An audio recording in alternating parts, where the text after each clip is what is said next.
Hello, folks, and welcome back to the Average Movie Review Podcast. I just finished watching Peacemaker episode 5, and honestly, this show is peak. It's one of the best comic book TV shows out there right now. Can't go wrong, alright?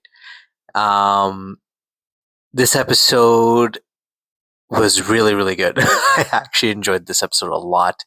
Let's just break it down. Getting to see Rick Flag smash the shit out of John Cena was absolutely wild, or out of Peacemaker. I haven't seen Creature Commandos. Can somebody explain to me why he's so goddamn strong? Holy shit. One punch and Chris went flying, and I was like, what the hell is going on? Holy crap. Absolutely wild. Um, Finding out that Emilia was not setting him up was actually pretty nice to see, because I genuinely believed, I'm not gonna lie, that she did set him up, but then finding out copacetic was a word that was like the warning word, that was pretty cool, and I was like, okay, so she's still on our side. Pretty cool, pretty cool. I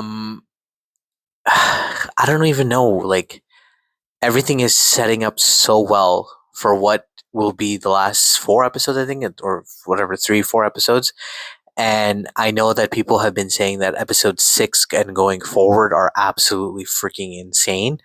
I am super excited to see what happens next week, because the setup is beautiful. Now that Chris has finally decided to leave officially this world, and he's going to become a part of the new dimension and live a different life, and adds in all of them missing him, Vigilante, honestly, man, Adrian, he is so funny. He is absolutely hilarious.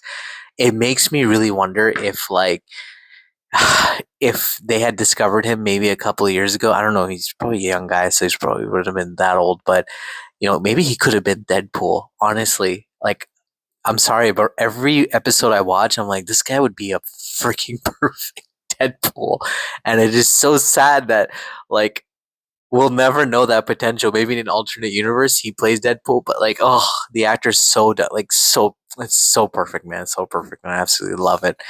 Um Still seeing how Emilia, whether she wants to admit it or not, still has feelings for Chris, even though she's torn about her friend dying, Rick and everything, all of that. She's still trying her best, and her and Economos risking everything they have to save him.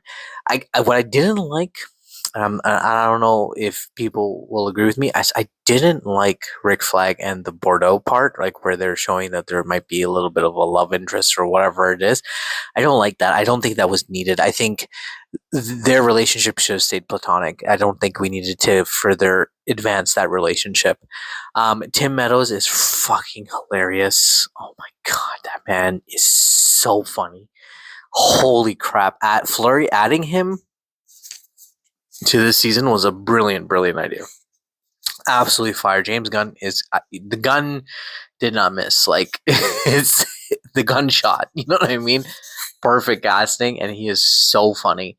His little conversation with Judo Master, it's just peak. Like, it's actually peak, and it's just him being him. He's just so funny. Oh my god, super funny guy. And then what else? And then Michael Ruger, unfortunately dying. But when he shot Eagly, I actually gasped. I thought it was the actual Eagly, and then I was like, "What the hell? How did he kill Eagly?" And then found out it was like just a different eagle, but like different things happening.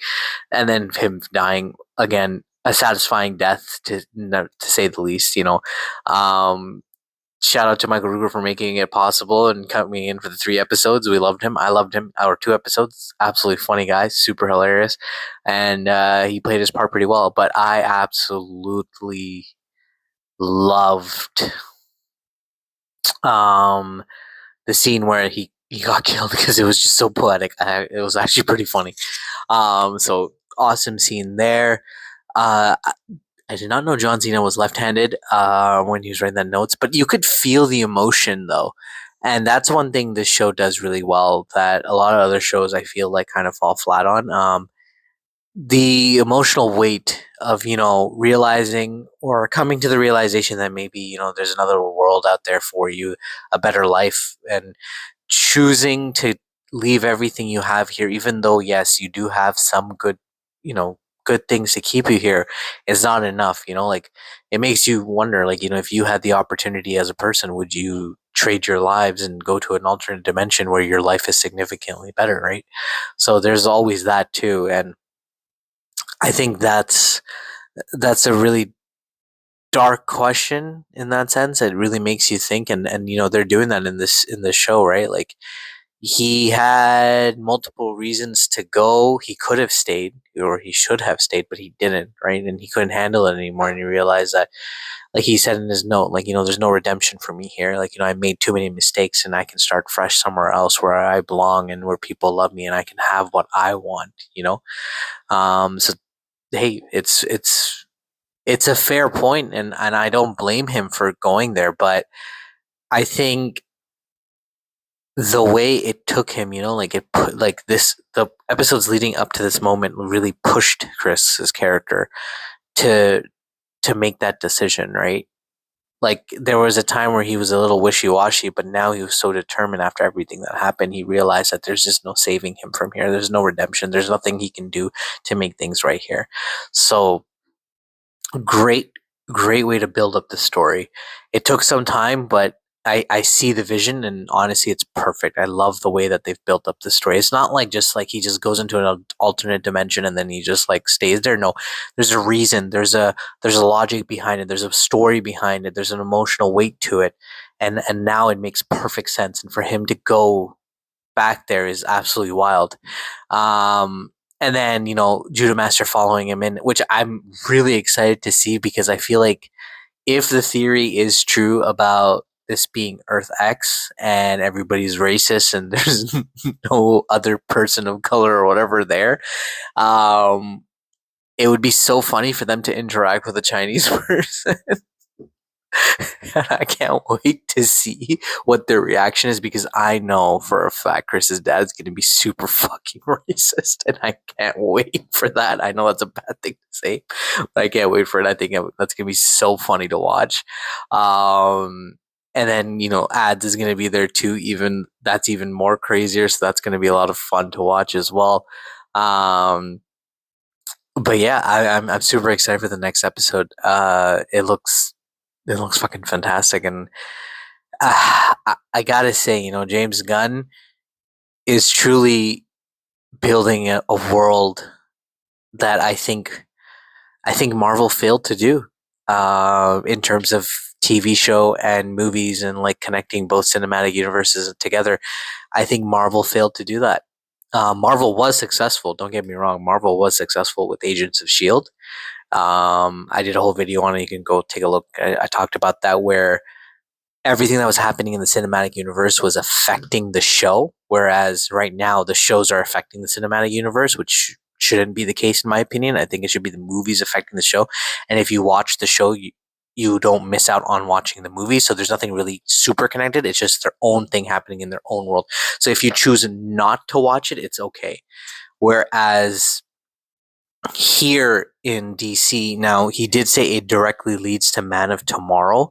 Obviously, there's going to be probably a bit of a hint or something, but there's probably going to be a connection that will be shown in Man of Tomorrow that will help people who haven't seen Peacemaker understand or connect the dots. I think that's something, probably that's what James Gunn is going to do, because he says it himself, where you don't really need to watch it, but it is directly connected to it. But I feel like it's connected in a way where it's not like important to watch it, because they'll probably address it in the movie, when it releases in 2 years. So I think, again, they're doing a phenomenal job at this. I really hope they continue to give us great shows like this. We know we have Lanterns coming out. Um, as far as I know, I think Lanterns is the only other DC TV show, but there might be another one that's coming out. I'm excited to see how that plays out and how that is connected to the DCU and all of that too. So that seems really interesting as well. So if it's going to be anything like Peacemaker, then they have a hit on their hands for sure. Um, and also another thing is James Gunn. If you ever listen to this, like, why don't you do the different types of animations right before the show? Like instead of Superman, why don't you put Peacemaker like how people want it? I think that's the coolest thing ever, bro. That'd be so cool to watch it. I know like Marvel does just the same thing over and over again, but they kind of do change it up, right? Like it's the same Marvel logo, but inside the logo they show different videos of like like characters or whatever. Right? They adjust it every time. So why not do the same thing? I think it's possible, and I think it would look really cool, especially in that cartoony old school style. It looks awesome.